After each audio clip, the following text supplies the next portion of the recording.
2, 1. What's up, everybody? The Ritual dropped last Friday, and we have been chosen to worship the film in all its blood-soaked glory. We also have some cool little featurettes of A Quiet Place and some pictures from Halloween. So let's take it away. Welcome to Popcorn Talk, featuring movie discussion, news, and interviews. Popcorn Talk. We talk movies. Give it to me. Blame the movies. Don't blame the movies. Don't create. Here we go. They don't create. They don't create. More Creative.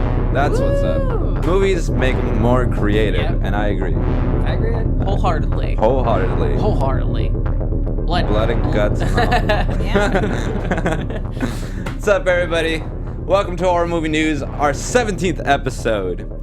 And our main focus later on will be The Ritual, but we do have some great little things beforehand. First, let's get into introductions. I am your host, Anthony Becerra. You can find me at TonyBDed, TonyBDed. And with me, I have... Hey guys, I'm Oliver Drennan. Follow me on all social media platforms at Ollie Dreamer. Hi everyone, I'm a new face or a secondary new face. My name is Chauncey Robinson, and you can find me on Twitter at Miss Chauncey KR. She's a new character. Yeah, she's your second appearance. Yeah, second appearance on our that's why I show. said secondary, because it's like my second one. She's returned. Maybe I'm reoccurring. I don't know. Yeah, you're a permanent fill-in. Yeah. Just dropped it on you now. Right, I know. Surprise, yeah. That's what's happening. Plot twist. Bum bum. Yep. Yeah, we like to keep it Shyamalanian here. So real quick, let's cover our bases. So where to find us? You can find us on our YouTube page, youtube.com/Popcorn Talk, as well as our Popcorn Talk Network websites, pretty much the mothership, and as well as on our Twitter Horror News PTN, and our Apple Podcast. Just type in Horror Movie News and look for this little signal, little graphic right behind me, and that's us. That's how you know it's us. And please leave a 5-star rating and give us any comments, any feedback. We'd greatly appreciate it. Thank you so much. And so let's get down to business. So I say it's pretty obvious for the Abyss. We all saw The Ritual, right? Yeah. Yes. Like we're all on the same page with that. So we're gonna talk about that later. But yeah. So apart from that, though, real quick, did you guys see anything else from any other movies? Chauncey, would you like to go first? I'll be the sacrificial.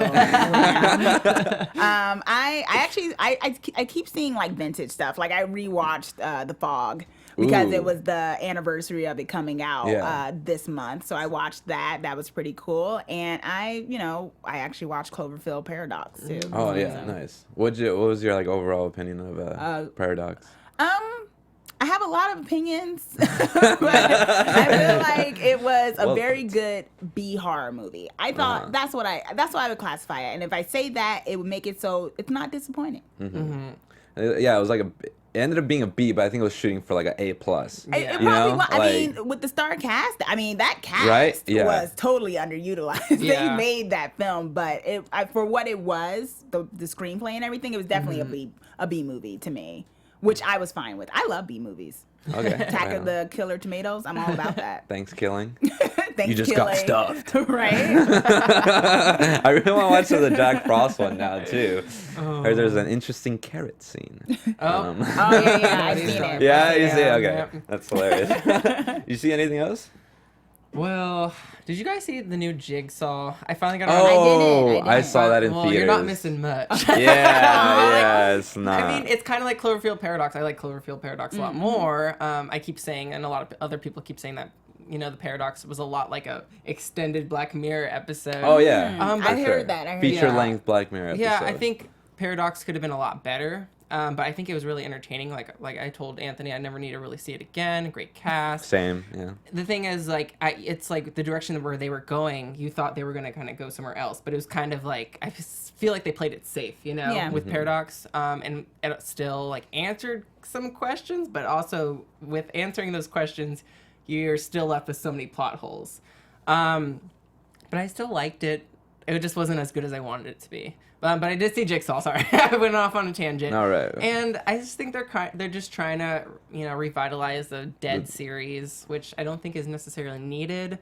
It didn't feel like a Saw movie. I guess maybe that was the point of it.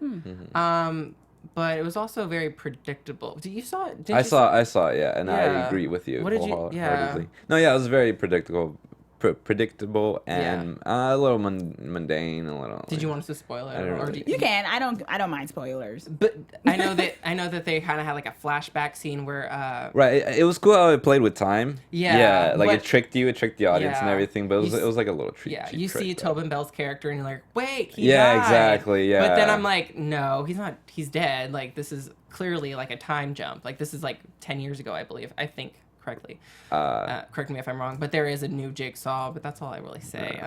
It's, you see it once, never really need to see it again. Yeah, no, same. But, isn't there another one coming out soon, too?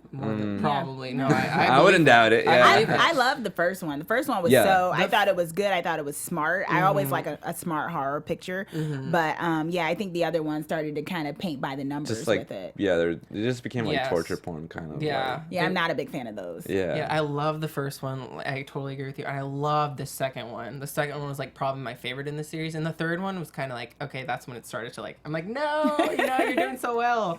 But yeah. Okay. Yeah. I was only able to watch The Ritual this week, so I didn't really see much else, unfortunately. But that's okay, because you guys saw stuff. So, yes. So on to The Crypt. So let's see. So pretty much something you'd like to recommend? Let's start with you, Ollie. Mine's real quick because it's a documentary. I've been recommending. I've been on a documentary kick. Yeah, a documentary binge apparently. Especially if it's horror documentaries, because I love being scared of like real life situations and also things that aren't like paranormal, but like still.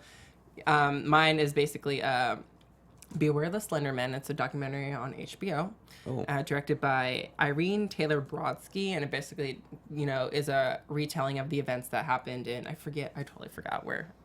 Massachusetts, I believe so.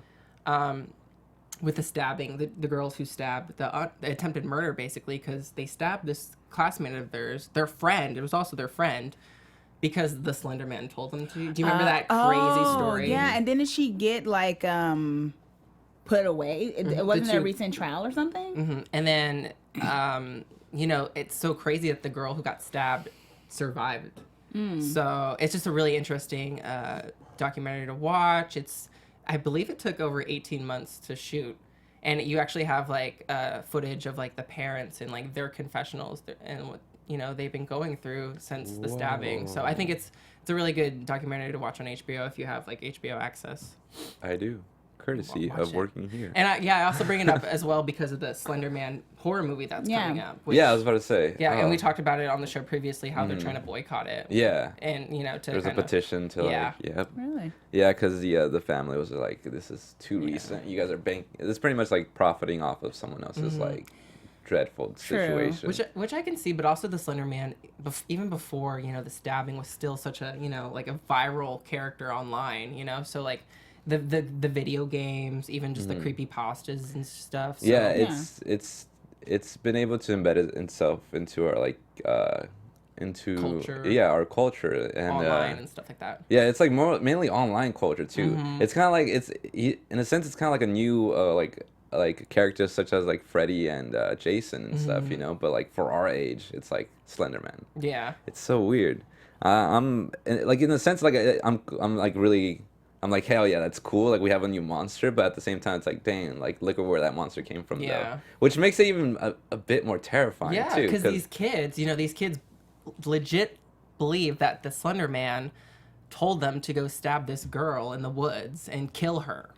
And you just, like, you watch, like, the footage of them, like, being interrogated and stuff, and it's like, that's creepy, that's terrifying enough. That's, like, that's scarier than any, like, horror movie, honestly. That's real life, these kids. There's also some, like, weird videos on YouTube that you can try to find that show some glimpse of a supposed Slender Man, which are always debatable. Yeah, they're fun. I agree, they're fun, but like I wouldn't take it with a grain of salt, kind of thing. Yeah. Did the story come about before the stabbing? Was the Slender Man around? Was that a story that was around? Yeah, it was. I think it lived on creepypasta. Okay, and I think it's possible it just grew out of obsession with the character with these with these girls, and it just evolved into something like atrocious, I guess.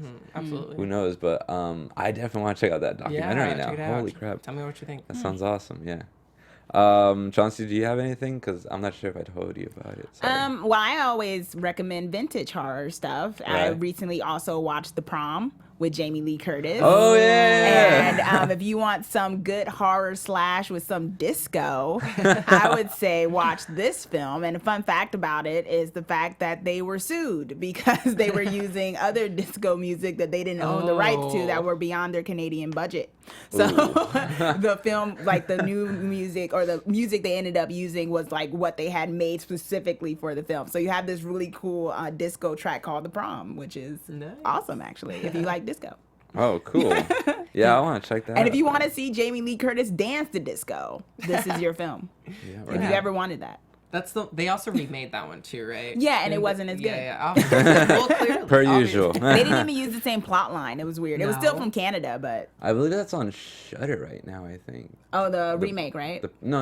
Oh, yeah. The original one is actually streaming on Shudder. And also The Fog is on. Yes, and I watched them both. I haven't seen The Fog. I've been wanting to see it's The a really Fog good for one. such a long John time. Carpenter. It's a really good, simple ghost story. I'm so down. Thing going on there. It's just really great. Right on. Stuff to watch, Anthony. I know. I only have like Fridays and Saturdays to watch things, and I'm just like, that's all right. no excuse. I know. I'm not. I don't like giving excuses. I just don't. I need to prioritize. Team no sleep. Yeah, I wish I had insomnia. Psych. Not really. I love knock on wood. All right. Yeah, mine is it's just called. It's a dark song, pretty much. I don't know why I said. Yeah, it's a dark song. It's directed and written by Liam Gavin. It's his first feature. So it's about a determined young woman and a damaged occultist risk their lives and souls to perform a dangerous ritual that will grant them what they want. And yeah, it's so they lock themselves up in this like abandoned house. They have to go through. In a sense, it's more like a test of trials and rituals. But like, well, the rituals are trials in a sense, because like she has to like stay in a little circle for hours. You can't use the restroom. She like has to like pee herself pretty much. And you can't drink water. You can't like eat anything. Like it's like weird occultic rituals that at the very end of the ritual you are granted one wish, and you are granted one wish by an angel, which is very strange. It's a great premise. I really like this film. It's a slow burner. Yeah, the trials of trials of how far someone was willing to go to bring back their loved ones, and like the main character kind of lost her child, so you kind of see where that's going, you know. Okay. So she's going through all this to get back her child. The lead actress Catherine Walker is phenomenal in this film. She holds it down. Like she's like the main character. She's the one who goes through everything. And the other character played by Steve Oram, who's a damaged occultist, who she hires him for his help. Be like, I need to do these rituals, but you only know how. He plays such a brutal character, you know. He like screams at her. Like I think he doesn't beat her, but I think he slaps her at one point, and like. He kind of, it's just a very it's like tough to watch, you know, because like it's like you're seeing someone like in a sense it's like self-torture, but also he adds on to it. Yeah. And but it's definitely worth watching, because at the end the payoff is like really cool and well deserved, and it goes into like the third act, or I would say like the last part of the third act is like where like shit hits the fan and things go like just wild, and I love that ending. But I could also see why people wouldn't like the ending, and if you'd watch it, you kind of like would be like, oh, okay, you would kind of get it, you know. You say like the payoff is good. Yeah, I like the payoff, but I can see some people are like, what the, you know, they'll be like, what the fuck? Like kind of thing, you know. No, I love a good payoff, honestly, especially if you have to see characters be tortured. Exactly. Yeah, if there's no payoff, you get. That's what I would be mad about. Yeah. I mean, if it has to have like a really good, solid like story behind it. If there is no payoff, but like still I'm mad, like, you know. Yeah. Where could you watch this one? Because I've never heard of this movie. Yeah. Where is it at? Oh damn! I should. No, because I'm interested in a good payoff. Right. I was like, dang, that's right. I didn't add. Wait, I think it's on Netflix. Netflix? Really? Okay. Because like I had to find it in like different avenues, but I believe it's on Netflix. I don't want to check right now, but yeah, just check Netflix. If not, you can definitely. I might have actually. So that's like a lightning bolt striking me, because I think I got it off of Amazon. I rented it off Amazon. All right. Yeah, I might have just done that. But there's also I don't know why I'm saying this, but there's another film on Netflix that I've been wanting to watch called. It is on Netflix. Yeah. Okay. Yeah, there's another film called like Super Dark Times, I believe, and it's about like two high schoolers, like coming of age film, but like something goes really wrong. Like I think they commit some sort of act of murder, I think, and that's interesting too. You should find that on Netflix. It's somewhere some along the lines of like Super Dark Times or Dark Times. Just tap that into Netflix and you'll find that. But yeah, that was my little recommendation. Nice. And now let's head into some news. Dun, dun, dun. Yeah. So Thank you all. Yeah, because like Chauncey brought up Jamie Lee Curtis, so that relates to the news today. That is very true. Yes. So pretty much, we have a picture of Jamie Lee Curtis as Laurie Strode, and she tweeted out this picture with the caption "Self-portrait survivor protector," and then it's like hashtag Halloween movie, which is coming out on October of this year. So it's coming along. I'm pretty sure it's coming along very nicely. Yeah. There's also, if you go on their Twitter page, you can see like the original man who played the shape that dons the mask and everything, the William Shatner mask. They've been like teasing him and stuff. There's like a whole like collage of pictures that you can see and stuff. It's pretty fun to watch. Because like they're always just like they show the back of his head, or they show like his chair that just says the shape, or they show his hand that's like all like gruely looking. Yeah, it's fun stuff. But yeah, just a little quick pick of that. And next we have so A Quiet Place. So we have a couple of things on A Quiet Place because I'm very looking forward to this film. It's like it's very anticipated. Yeah. So we have this poster here. So it's different from another poster where you see her in the bathtub, but I think it's the same like instance where she's trying to cover herself because I think she's having birth in the bathtub. Oh yes, that makes sense. Yeah, but that's why she's in so much pain. But there's like a creature, and we'll see that because we also have the trailer for it as well. But yeah, oh look at that. Rule number 1, don't make a sound. Rule number 2, never leave the path. Rule number 3, red means run. And that I didn't pick up on this before, but red is actually. They have like I think in the trailer what I got from it, they have like a security system in place where when like things are going down at their like home base camp, they flip the lights that are surrounding their base to red, and that means things are going down. So yeah, so here's a trailer. So this is like the full trailer. I haven't seen this yet. Yeah. So yeah, having dinner. So there's that dinner scene again, right? Yes, but it doesn't go the same route. The path. There's the path. Yeah. So exactly the path, and I see that they paint like the wood.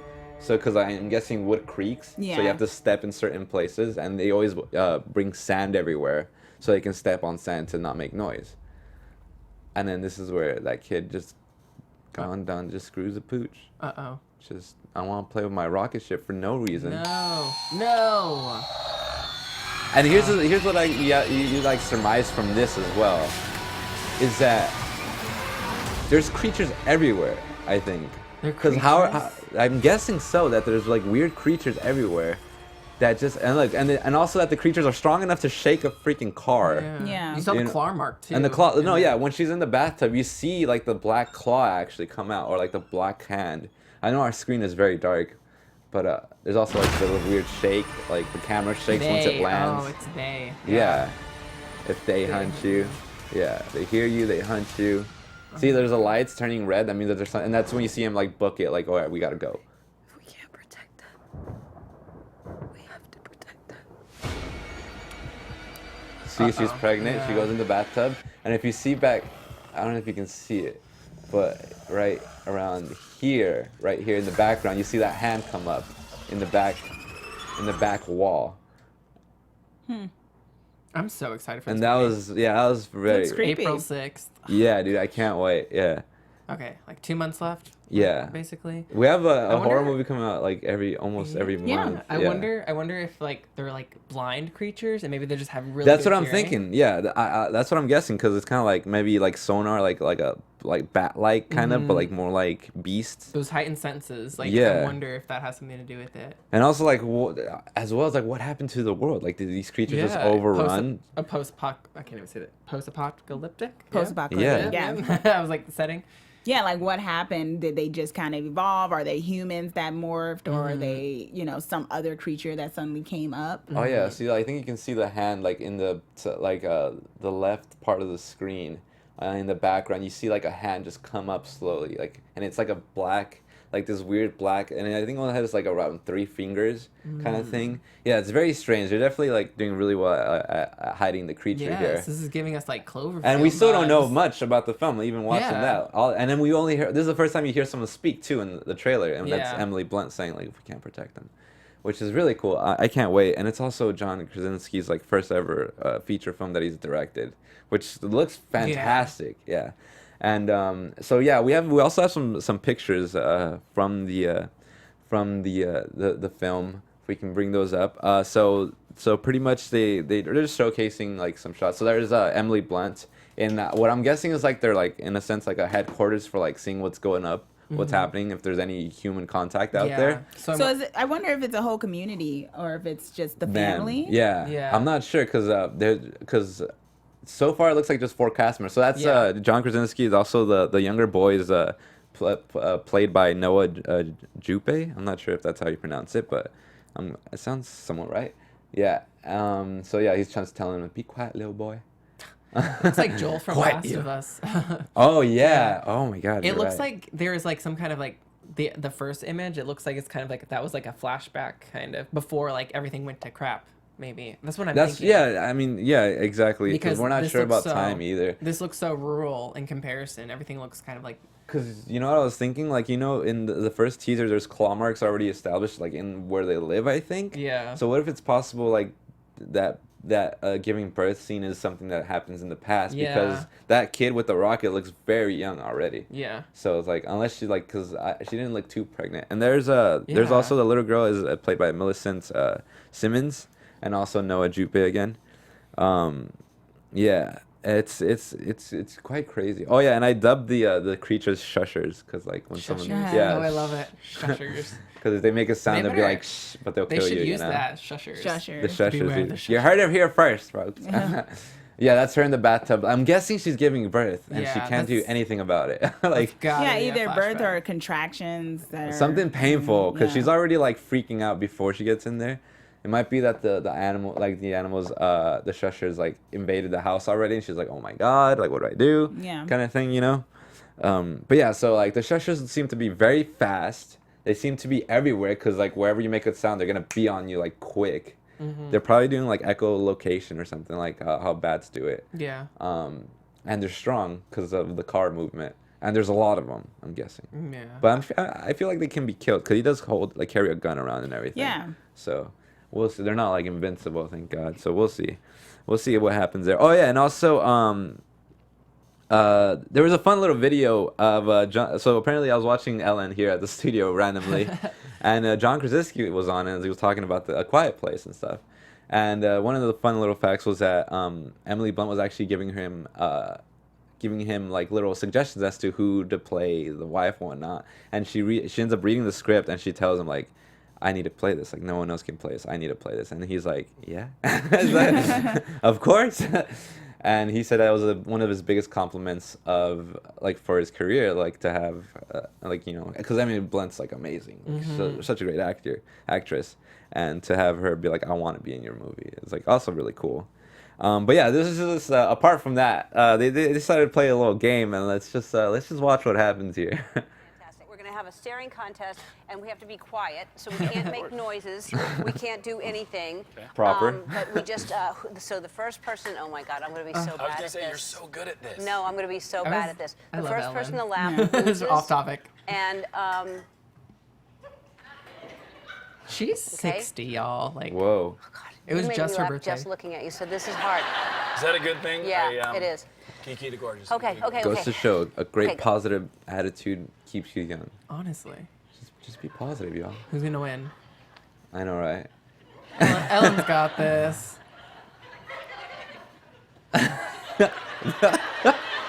They're so weird. Oh, the closer. I don't know, he's been training. Get so.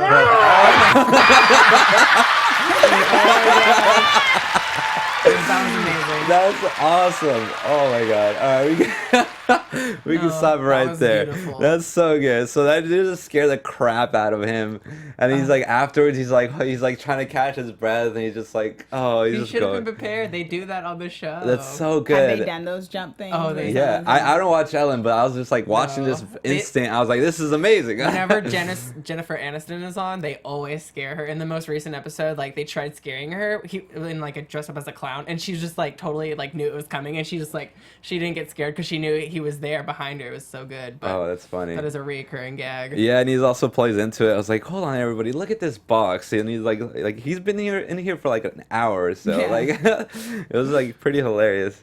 Yeah, I just wanted to show that, and also just a reminder that it is out April 6th this year. So after March, and March we have The Strangers. Yeah. Pray at Night. Yes, there you yes, go. yes. Yeah, which is gonna be interesting. I still need to watch the first one, because I'm not sure if I've seen it or not. It's very cloudy. It's a classic. Yeah. It's definitely like with Liv Tyler. Yeah, I think she's in it. Liv Tyler. Yep. Right on. We have another little this is just a fun one about like the Cloververse. So we all know that Cloverfield Paradox premiered already, Yes. and let reception be what it is. So apparently the internet discovered something pretty amazing regarding the original Cloverfield film and Cloverfield Paradox. Of course, it came from Reddit, the front page of the internet, and by a user that goes by the name of DubCEnt. And so for some godforsaken reason, he just decided to play both films synchronized.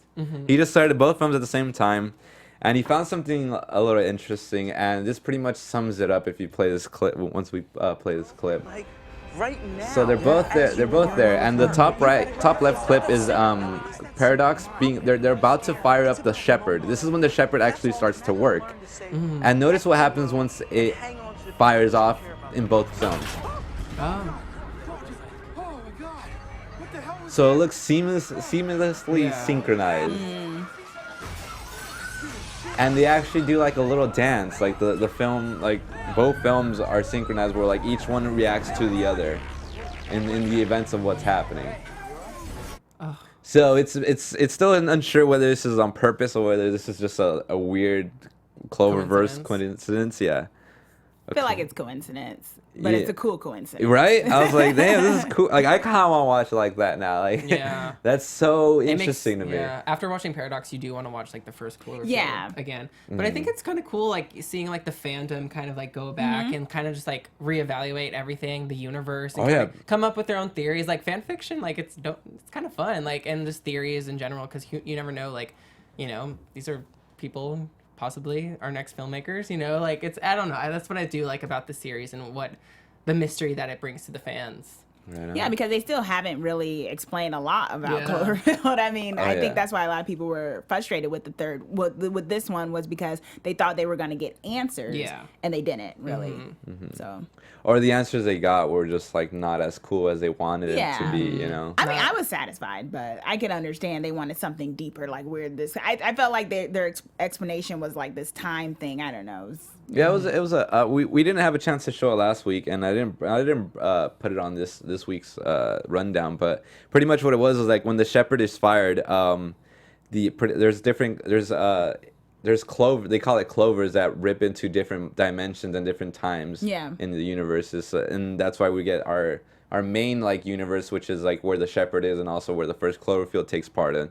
And then we have 10 Cloverfield Lane, which is a different dimension, which gets a clover of its own at the very end, where you see like whatever happened to their world and why they have to be in a shelter and why they have to be in a bunker, and why at the end she escapes and there's like spacecrafts.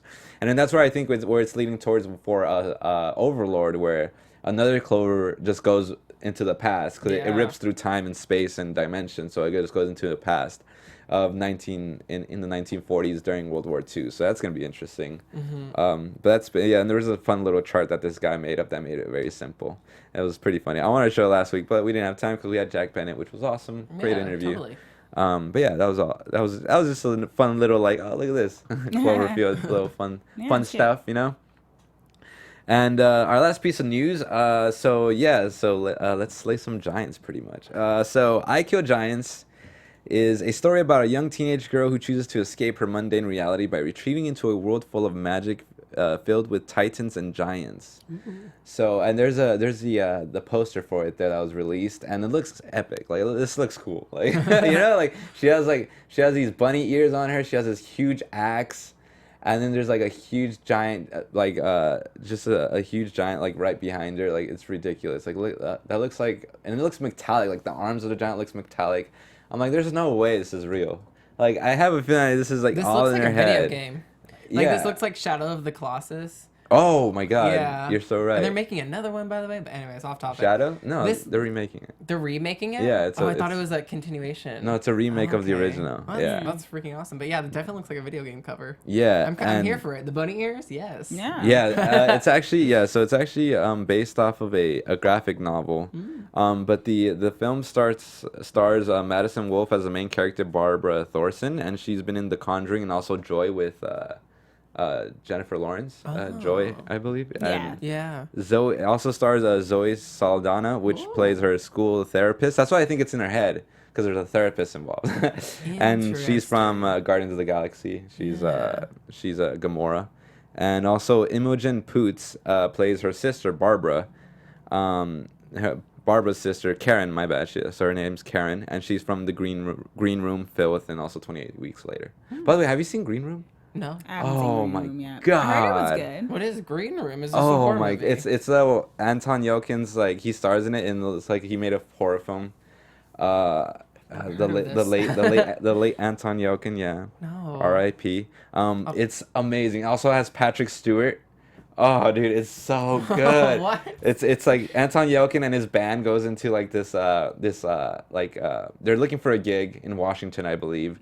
They come across like the gig that they club or something. Yeah, they come across a gig that didn't pay well, and he's like, dude, you guys, like, he pretty much tells the guy, like, you fucked us over, we want something more. Like, hold on, I got a gig for you, let me ask my cousin.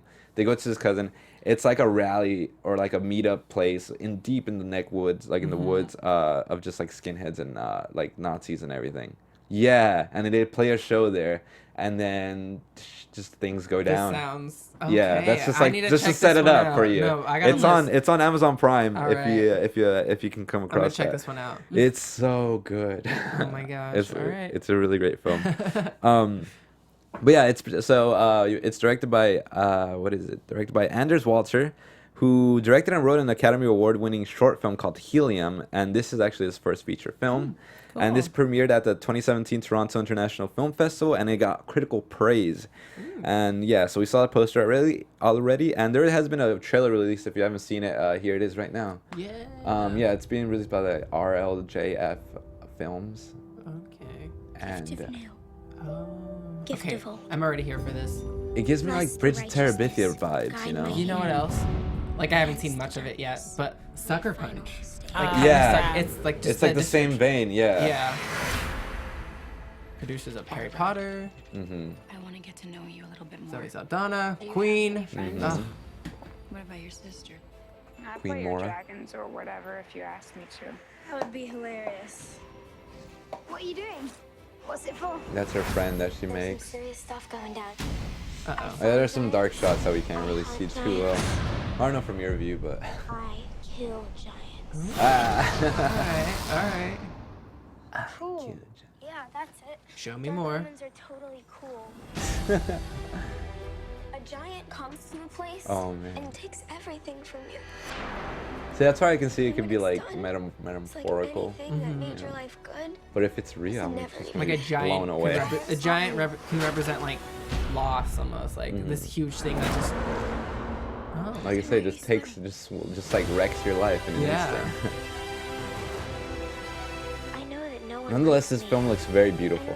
Yeah, it looks really pretty. This isn't real. You're not listening to me. This giant is coming. We're gonna save this town. Also, you guys saw like when a monster calls. I haven't seen that one yet, but I feel like it's in the same vein too. Or a warrior. Imagine there's. I love that. Wow. I kill giants, and I definitely want to look forward to. I want to buy the graphic novel and try to read that too before that comes out. But yeah, it looks. What do you guys think about that? I mean, it looks good. It's cool that it's like already getting praise, not even being like fully released. So I'm sure it's freaking awesome. I want more. Yeah, exactly. I think it's one of those interesting things where, like you were saying, like, is it real? Like, is it in her head? Is it? And even if it is in her head, it's the way they seem to be interweaving the story. It looks like it's going to be something pretty beautiful. So. Yeah, I totally agree. I mean, granted, sometimes I hate when it's not real. I always want it to be real just because it's cooler that way, you know? But like, I could totally see going with like, I can appreciate like the deeper message behind all of that, you know? Nonetheless, I am pretty excited for this one. I wasn't beforehand. I was like, I don't know, we'll see. But now, like, the more I like hear about it, it's just like, it looks like a great film. Like, you know, just seeing it is fine. It's already appealing to me. All right, so now with the time that we have left, let's just get into the Ritual review, pretty much. So we all saw the Ritual. Yes. Ah, my God, this movie. So let's just start off with overall impressions. Well, I'll just say that like it was a great film. I loved it. And the reason why I like it so much is because you don't know what direction they're going in. And I think it was kind of like, to me, it kind of gave me like a Blair Witch vibe without like the found footage feel, but also like the descent. But like, instead of you're going down a hole, you're going into like this forest with all you see is trees, and it's like claustrophobic as well. Like, but I didn't know what to expect. Like, I'm like, okay, is this all in their heads? Is there like an actual monster? You keep seeing like they peppered in some like flashes of the monster, and you know you're constantly on your toes. And I just love being like, I expect the unexpected, I think, and that's what I really loved about this film. Oh, nice.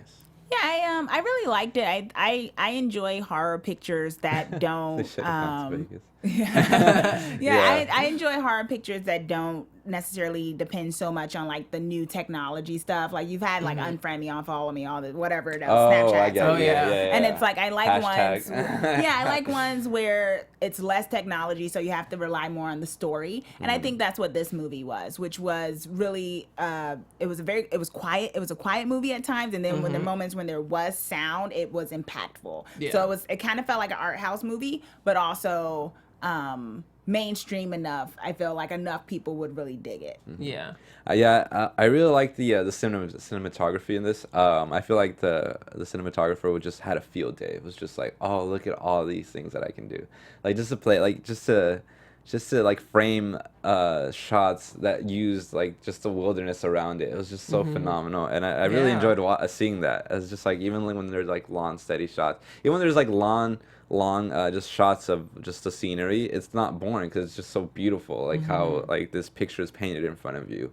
And also the atmosphere, the tone of the film was like just dead on for what it wanted to be. And it never lost that atmosphere either. And even when it gets to like the ritual site, like it's still that same weird, like you still feel like an unsettled, even you're seeing what's going on, you still feel unsettled, as like you're not sure what's going on still, even though it's happening in front of you. And you just can't. You're just like, what?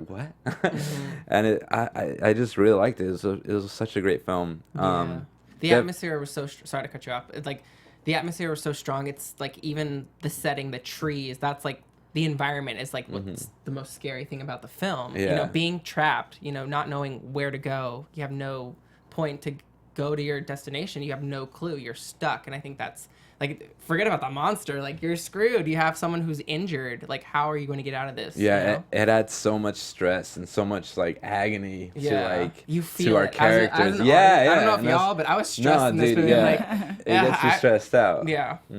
I like the interpersonal dynamics too. That's one of the great things I thought about this film as well, was the fact that it wasn't just, a group of friends goes into the woods. It was there was exposition there that set up so much tension already, even before they get lost, because of what happened to the fifth friend. And you're just like, okay, so this is already like intense. Like that first opening scene was intense. And it was just like, and they're not even in the woods yet. So I thought that was really good as well. I always like character driven stuff, so that was also a plus. And actually, I just realized like there's like a strikingly like huge parallel between this and The Descent, because The Descent also starts off with that car crash in the beginning, and how like I believe one of the ladies loses her husband in that car crash, and her child. So like even then that sets up like so just like that in the Descent, also in this film, the first couple minutes sets up like, you know, the tone and also like their whole point of like why they're making the hike. So real quick, just jumping to the plot, it's pretty straightforward. So it's like four close friends go on a hiking trip in the Swedish wilderness to honor their friend's memory, but beneath that there's so many small like minutiae within each character's like psychologies. You know, we have Dom, who's like, I call him a little baby back bitch, dude. Like, I don't know. He was the one who hurt his leg, and even the friends were like, "Is it really as hard as bad as he says it is?" Yeah. He's like, "No, I can walk." Like, kind of, you know. And he was always like giving. He was just like the smart mouth aleck. Yeah. And then you also have Hutch, which was like the most level-headed out of all of them, who was like, he was pretty much like the Johnny from The Outsiders who kept them all glued together, and without him, they're gonna start falling apart. Yeah. And so, behold, spoilers, by the way. We're gonna lay it all out. I'm sorry, but Spoiler alert! Oh my god. there it is. Thank you. So yeah, Hutch, he ends up being the first one to get snubbed. Like, and then next, you know, like the dynamics of the character gets even more intense. They start to like slowly rip apart. But yeah, real quick, just to go back to the top here. So the director was David Bruckner. He did the first short in VHS. If you guys ever saw that, with like, it's called Amateur Night with the siren, like that's the succubus creature thing, which is one of my favorite like shorts in that whole like saga of VHS. That's like one of my like all-time favorites. They started it so strong with that one, and that was a great choice. He's also directed Southbound and The Signal, and I believe I'm not sure which of the two, but they're also like an anthology. So he directed like a little short in there too, and also so that's the director, David Bruckner. Fantastic director, I gotta say. He's one to look out for. I definitely want to keep an eye on him, and I believe that he was also gonna make his own like feature film on the premise of that first VHS. Oh, really? Or he's planning on to, or I'm not sure if they plan, because I saw it on his IMDb, and it said that he wrote it it's called The Siren, but he did not direct it. But either way, his writing is still very, very great. I would love to see that as a full-length film. Yeah, exactly. Me too. So like I'm waiting for that to hear on that. Look it up and whatnot. If anyone knows any information, please feel free to comment and. To get us on our like take my money, you know, like here you go, you know, take I will start your Kickstarter for you. Yeah, and then also let's delve into the characters. So yeah, the backpacking bros. There's 4 of them, with the 5th being, you know, the first one to die. But so there's the actor Rafe Spall, who plays Luke, which is a lead character. Robert James Coilier plays Hutch, which is the first death. Archer Ali is Phil, and he's the second one to get snubbed. And Sam Troughton as Dom, he's a baby back. And Paul Reed is the first one who dies by the Junkies' hand. Yeah. So I gotta say, like, one of my favorite characters was Hutch, and I knew I a mile away. I was like, this guy's gonna die first. Like, I just know. Like, he's the most like level-headed. Yeah, he's smart, and he just kind of like he's like us. You're just like, yes, I agree with you. Sadly, you're more than likely going to die soon. Yeah, those characters don't get to stay long in the horror world. Yeah, unfortunately, I think if he stayed alive, they would all be alive. They would all be alive. Yeah, they would have made their way out. He had a compass. It was a whole thing. He was the most prepared. Yeah, I knew from like going in that Luke was gonna be our main character. That Luke was gonna be at least make it to the end and then die, or just make it to the end and survive. Yeah. And luckily he does survive, losing all his friends along the way. And I like that too, because you really didn't know, is this going to be a film where everyone dies? Yeah. You know, someone going to make it out alive? And I really didn't know which way they could. Either way, I would probably still would have liked the film, you know? But it was kind of cool that they did leave it to him, you know, as a sole survivor. Because I think that was justified as too, because he stood up to the monster. Right. You know. Well, he finally stood up to somebody. Yeah, because he didn't. Because he didn't do it last time. No, that's very true. I couldn't. Yeah, what's that fight at? I was just like, because he let it. He could have done something. Yeah, he could have. Yeah, his he's friend. like, I mean, I was under the opinion his friend didn't have to die. Yeah, I was with Dom on that. Dom, one. yeah, I was about to say Dom called him out. He's like, hey, like where's that fight out when Dom Rob needed is it? obnoxious, but he ain't wrong though. Yeah, that's true. Yeah, you're finally Team Dom. This whole time you hate Dom. I'm like, Dom, when is Dom gonna die? And there's of course, just better ways to like convey that message, though. You know, like, hey, by the way, I think you're the reason why. It's like, you know, like it's just really sad. And then Luke's our main character, and I feel like he had the most character depth for sure, because he had the guilt. He had this baggage that he was carrying around with him. Also, he was slowly being alienated from his friends. Like Dom for sure was not a fan. He said straight out, "I don't trust your judgment. Like I don't trust like your choices in life and everything. Like no, like so I thought it was very interesting that like Luke had such like internal conflict with like, not only did they have to deal with like the guilt of like I let my friend die, but at the same time like my close friends, I'm losing them like because of like how I am or who I am. And I thought that was very interesting. And that I guess that kind of plays into I guess why he's like the lone survivor, because Hutch also says like you're the strongest, like you need to go and do this, which I found a little weird because I didn't think he was the strongest. Maybe it was just saying that's he kind of ended up being one, but at the time he was like he needed to find that strength finally. You know, after the 6 months, you know, it took him and being stranded. Finally, you find the strength, but I think it was like a life or death, like with him, you know, and all the people in the ritual who were like, you know, they died too. So, you know. Kill or is it kiss or kill? I don't know. just do something finally. If he didn't do anything, I would have not been here for him, but he did do something. Yeah, like in a sense, it's kind of like when Luke goes up against the monster, it's kind of like he's going up against. Like I feel like now that I'm thinking about it, this is like happening right now. It's just my gears are turning. Yeah, I feel like the monster is kind of like an embodiment of the guilt that he's felt for the past 6 weeks, you know, and how like because of this guilt. He's gonna, and because of how he wanted to keep the party going, and how he didn't like most of the ideas that, like when they're in the bar, he didn't like most of the ideas that he was saying. He's like, no, those are all lame. Like, he's pretty much the one who didn't want to grow up, and he's like, man, can you believe the guy he turned out to be, like Dom?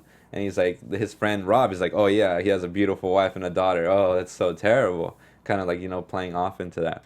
So it's kind of like him, in a sense, it's like him coming of age of like being more of an adult, right? Like, like he had to grow up, but he had to go through like a trial of fire to realize like, you know, hey, like wake the fuck up, like you gotta be more of an adult, I guess. Yeah. Which I thought was really interesting. I love when like films disguise monsters as like a metaphor for something. Yeah. No, and I think that's like some of the best monsters. Yeah. But it was a real monster. Oh, like, yeah. It was real. That too. Yeah, speaking of the monster, let's get into that monster. Yeah, I don't know what to say. Yeah, so this picture up right now, that's the beast. That is, you can't see him. It's a little dark, but for us. But yeah, I got a screenshot. I took this, I watched Netflix on my laptop, and I got a screenshot of it. And I was like I want to show it. Like, this is the beast. And I'm so glad that they showed us, too. Like, the full scale of it. Yeah. Because you saw, like, little bits of him. And that's when it's holding one of the occultists in that little, like, occult site. But yeah, so in the actual novel that the film is based off of, it's actually referred to as a moder, M-O-D-E-R. But in the film, it's referred to as a Jotun, or a Jotun, as well as the bastard offspring of Loki. And it's very embedded in Norse mythology. And it's actually, so Jotun actually translates to like giants, or trolls. And they're actually ambiguously defined. So there's not like one set, like what they look like. What they are exactly. So pretty much, so yeah, you could sum it up to giants or trolls. But here in the film, it's actually it's represented as a large demonic deer with huge antlers, and it has arms and hands like right by its mouth, which I thought was so interesting. Yeah, like that's such a cool concept. And I also wanted to get that shot where like it stands up in its hind legs and it goes up, and you actually see more arms coming out in like its midsection. And you see like that little like wicker thing with the antlers early on. Yeah. It's actually a part of it. Like that's where the horn, like its antlers come from, which I thought was also interesting because it looks like a human torso like right on his forehead. And so so what I got from like my internet research, it says as a collective, giants are often attributed as hideous appearance, claws, fangs, and deformed features apart from a generally hideous size. In the mythos, they live in Jotunmyr, one of the 9 worlds of Norse cosmology, separated from Midgard, which is where the humans live. And here's the interesting part. So, like, the Jotunmyr is they're separated by high mountains or dense forests. So they live in high mountains or dense forests, which is what we got here in the Swedish forests and whatnot. And okay, so the concept artist and the behind the creature was Keith Thompson, and he's the artist who has also worked on with Guillermo del Toro on Crimson Peak, Pacific Rim, and Don't Be Afraid of the Dark. And this is actually a quote from David Bruckner, and he said that he experimented with those ideas. He referring to Keith.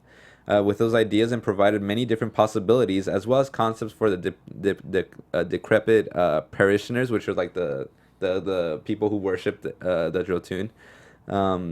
The parishioners, the effigy in the attic, which was like that weird thingy, and the hanging elk, which is like, you know, the first thing that they come across, and it all tied together and told a visual story. The beast design we finally settled on was simply the one I couldn't take my eyes off of, which is also very true because like looking at this, like it's hard to look away from such a just crazy looking beast, and I just love the design of it. I love monsters, and I love it's so detailed. Like every time you look at it, you notice something new and different. You're just kind of like, oh, I didn't notice that at first. And it has those glowing eyes. Yeah, the eyes. Oh, its so face good. alone is so creepy. I didn't know what else I'd expect when we first saw the face. I was like, okay, what does the rest of the body look like? And it turned out it was this, and it's crazy. I've never seen anything like it. And it really like took me for like a loop because the first like real like look of what we get is like a hand, right? And so like I was thinking like hand, like, you know, the measurements didn't seem right to me. I was like, how can a little hand like that be something so big? Because it was like he had the. And then every time it would walk, like you could hear like things, it would just like destroy things in its path, and like they would see like the next morning they'd see like a path just like destroyed, like made out of its trail in a sense. Yeah. And it's just like, whoa. So it was really cool to see like in its entirety. You're just like, oh my god, like this is beautiful. Like it's terrifying, but it's beautiful at the same time.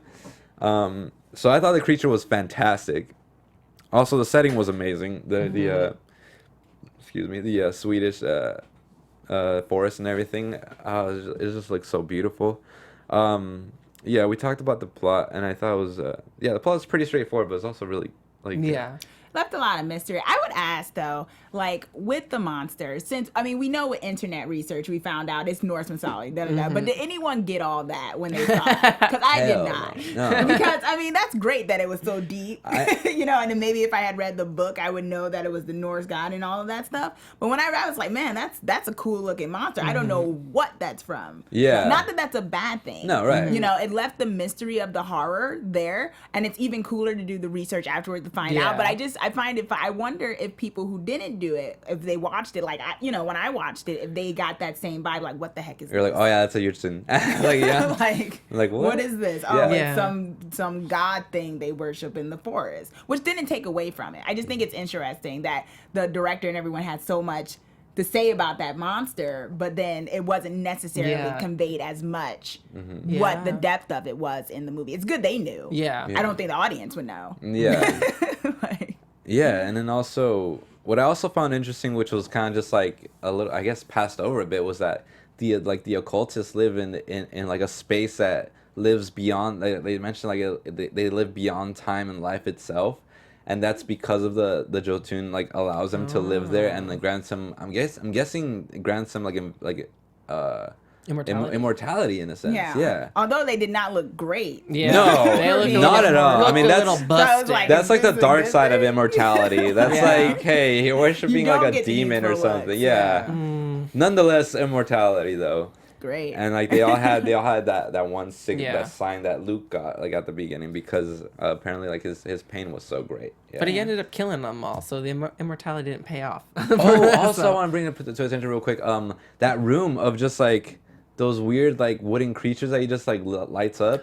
Yeah. Wasn't that is that what immortality looks like? Like is that? Yeah, I think maybe weren't there like souls or something of some of the people? Because it seemed like when he burned them, they started to scream. So I thought maybe they started moving beforehand though. That's when he started burning. Okay, so I thought when he started burning them that they were connected to the people outside. That it wasn't actually the people that like when that was their soul or something like that. Mm-hmm. That was like the scarecrow things. Mm-hmm. I was confused. Once again, they didn't explain all. Yeah, what I kind of surmised from it was like possibly these are the people who have like worshipped it for so long that like they are immortal, but their body gives out over time, and they put them in that room to worship it at like full time, and they become growing like these weird like wooden like nymph like forest creatures, you know, that just like get embedded into their seat and they can't move, but they're still immortal, like they're still alive, you know, but they're just like it's a terrible immortality. And the ones that are like human more are the younger ones, but they could possibly be like hundreds of years old. I don't know. There's a lot of mystery. Yeah. I don't know. That's just like that's just my guess. It's a good guess. It's cool that they presented a little bit of mystery at the end though, because then it gets us talking. It's like, okay, what is that? Okay, what's your theory? What's our theory? You know, so it's cool, like, because I completely forgot about that until you brought it up. So, like I was like, oh yeah, what was that? You forget about it right away. Those puppet-looking thingies. That was like creepy as heck, because they were all chanting, and until he walks in, and then they all quiet down. Yeah. Oh my god. Dolls. I was like. So the resolution. It turns out that the Jotun can't cross the barrier of the woods into like that plains where there was no woods, right? Mm-hmm. It's either that or like it couldn't go into the sun. I'm not sure. But I think it was like, it might have been a combination of the forest. Because the forest also blocked the sun a lot. And also the forest seemed like removed from the rest of like, I don't know, the plane of where they're existing. It could possibly be like maybe some. I definitely think it was the forest. Yeah, some forest magic. Because there are also the signs on the forest, trees and everything. Mm-hmm. We do have to wrap up. So just real quick highlights for me were Rafe Spall. He's Luke. He was fantastic. He had the most depth to his character, as I said before. And also the design of the Jotun was also like so cool to look at. You guys have any quick highlights? I just love the acting as well. Like you felt the character, the agony, everything that they were going through. Like I haven't seen such a good horror performance in such a long time, and I haven't been like this like really like invested in like a horror film, especially on Netflix. Yeah. Like right. So I love. Where you at, Cloverfield? Where you at? No. Chauncey, your turn. I enjoyed all of it, and I really liked the theme of guilt that was in it. That added a lot of resonance with everything else that was happening. Mm-hmm. Definitely. Yeah, hopefully Luke towards the end can, forgive himself for what happened to his friend. Mm-hmm. Because I'm pretty sure that's what he was struggling with the most. Although there weren't too many signs with it, but I mean, just like as a being a person, you just have to surmise that he hasn't forgiven himself for what has happened, and he knows it's his fault, and he can't bring himself to be like, yes, it is, because that's why he reacts so strongly when Dom brings it up. Mm-hmm. But yeah, fantastic film. My God, The Ritual, everybody. Definitely worth watching. It's on Netflix. If you haven't seen it already, just go check it out. If we spoiled things, it's still okay. I'm always about when things get spoiled for me, I'm all about the ride to getting there. Yeah, if it's a good plot, I'll sit through it. Mm-hmm. Right on. So just to close out, real quick, I want to talk about some other shows. So Chauncey, you're actually a part of a Horror TV Weekly, right? Yes. And that's on Thursdays at 6 p.m. with Chauncey and also Lucretia Line, who will be here next week, actually, because Carrie's still going to be out. So next week, join us for that. And we will have a special guest. So just tune in for that as well. Mystery. Yeah, dun, dun, mystery guest. 1 word, 2 words. Victor Crowley. That's all I'll give you. There you go. What a tweezer. What? A tweezer? Tweezer. What a tweezer. So watch Thank you. So watch Victor Crowley for sure. And also another show I would like to cross promote is Meet the Movie Press. Meet the Movie Press is every Friday at 9 a.m. with Jeff Sneider and Simon Thompson. I engineer that show every Friday at 9 a.m. It's a fantastic show. They just give you the latest and breaking news of the Hollywood industry, what movies are getting greenlit, what actors are going up for what roles, and these are phenomenal accredited writers. Jeff is from the tracking board as well, and Simon Thompson is a freelance writer, and he has his own website on Facebook that you can check out. Just type in Simon Thompson. And also, you can find that on our Popcorn Talk network. Horror TV Weekly is actually on AfterBuzz TV. And yeah, so check out those shows. We would love for you to support those shows as well. And so that pretty much wraps up our show. Again, you can find me everywhere at Tony B Dead, TonyBDED. I've been really obsessed with like editing pictures on Instagram. If you want to check those out, they're just little doodles, pretty much I call them. But yeah, so check those out. And Oliver. And I'm Oliver Drennan. Follow me on all social media platforms at Ollie Dreamer. Make sure you watch Marvel Movie News on Popcorn Talk Network as well. And also check me out on the AfterBuzz after show for America's Next Top Model. Yeah, and once again, this is Miss Chauncey K.R., Chauncey K. Robinson. You can find that on Twitter and also on Instagram, and Horror TV Weekly and The Flash After Show on AfterBuzz TV. Oh yeah, The Flash. I forgot. I do that. All right, everybody. Peace out. Have a great one. Until next time.